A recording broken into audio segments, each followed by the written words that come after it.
Bunsod ng higit sa 25,000 cyber incident na dinaranas ng DSWD o Department of Social Welfare and Development, minungkahi nila ang benepisyong dala ng Artificial Intelligence o AI na ang modernisadong paggamit ito ay paraan upang labanan ang mga naglipa ng krimen online. Ang cyber incident o ang hindi otorisadong pagkuha o paggamit ng datos sa isang digital system ng network ay nagreresulta sa pagkalat ng mga sensitibong impormasyon na siyang makakaapekto sa serbisyo ng isang organisasyon. Admit that you cannot do this alone and reach out to your partners.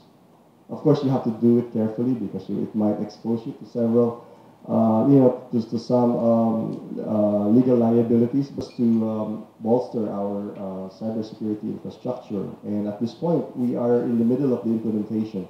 We are already using it, but of course, it's an ongoing development process. But right now, I'd say that we're about 60 to 75% done with our upgrade. Yan ang pahayag ni DSWD Assistant Secretary for E-Governance and Information Technology Concerns na si Julius Gorospe bilang kanilang paraan upang labanan ang paglaganap ng cyber attacks sa bansa. Ang iminungkahing pamamaraan ng ahensya ay tinatawag na Precision AI, kung saan gumagamit ito ng machine learning at deep learning, maging ang generative AI na may kakayahang supuin ang mga hindi otorisadong pag-a-access o paggamit ng data online bilang banta ng cyber attack. Bagamat hindi man ang mismong social media networking sites ang direktang maaksyonan ng nasabing pamamaraan, ninanais na ng ahensya na bumuo ng Security Operations Center upang magamit ito at magkaroon ng tanggapan kung saan mareresolbahan ang mga isyong kinakaharap ng mga benepisyaryo online, gaya ng pagsisend ng kanilang impormasyon upang makuha ang ayuda sa mga pekeng anunsyo.